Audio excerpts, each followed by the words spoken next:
종인가? 아들인가? 갈라디아서 4장 1절에서 7절. 아빠와 아들의 관계는 특별하다. 아빠는 아들의 책임자이다. 아들은 아빠의 기쁨이다. 둘의 친밀감도 남다르다. 그리고 아들은 아빠의 유산을 물려받는다. 하나님 아버지와 성도와의 관계도 그렇다. 하나님은 성도의 책임자이시다.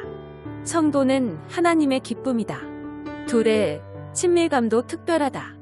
그리고 마침내 성도는 하나님의 유업을 물려받는다. 그런데 문제는 아들이 아들의 특권을 누리지 못하고 무엇인가의 종으로 사는 것이다. 한번 자문해보자. 나는 아들로 사는가? 종으로 사는가? 아버지의 유업을 이을 자가 아들이지만 아들이 어렸을 때에는 종과 같이 지낸다. 그가 성인이 될 때까지 후견인 곧 보호자와 청지기 즉 재산 관리인 아래서 산다. 아들로서 자유를 누리고 재산권을 행사하려면 성인이 되어야 한다. 그 전까지는 종과 다를 바가 없다. 성도의 삶도 그렇다. 성도가 어렸을 때에는 이 세상의 초등학문 아래서 종노릇 한다. 세상의 초등학문이란 세상의 사상이나 철학, 이론, 우상, 나아가 율법적인 삶이다. 여기에 묶여서 자유를 구속당하고 아들의 특권을 누리지 못한다. 여기에서 벗어나는 길은 신앙의 성인이 되는 것이다. 즉, 예수 그리스도의 복음을 믿을 때이다. 세상의 초등학문으로는 구원을 받을 수 없고 진정한 자유와 기쁨도 누리지 못한다.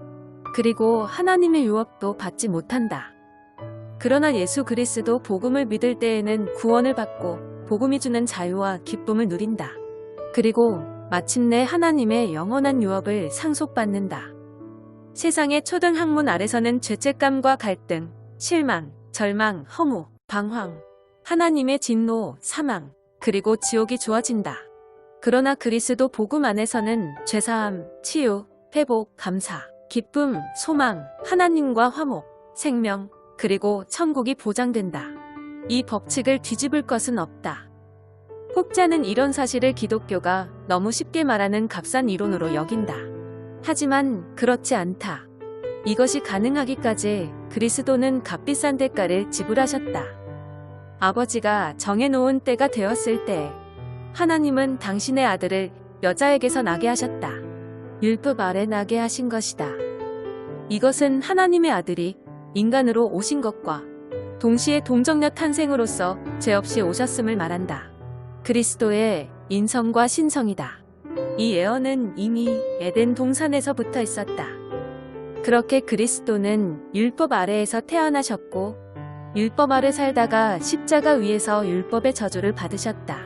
그리고 율법 아래 있는 자들을 속량하셨다. 그는 율법의 완성자이시다. 그리고 그를 믿는 자에게 아들의 명분을 얻게 하셨다.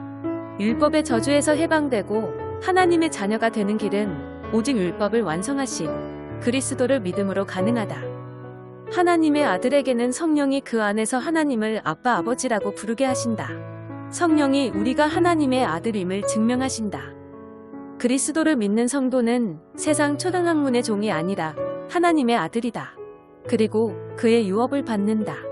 그 유업은 세상에서 물려주는 세상적인 유업과는 비교할 수 없을 정도이다. 그 유업은 썩지 않고 더럽지 않고 쇠하지 않는 영원한 유업이다. 이제 다시 한번 질문해보자. 당신은 세상의 종인가? 하나님의 아들인가?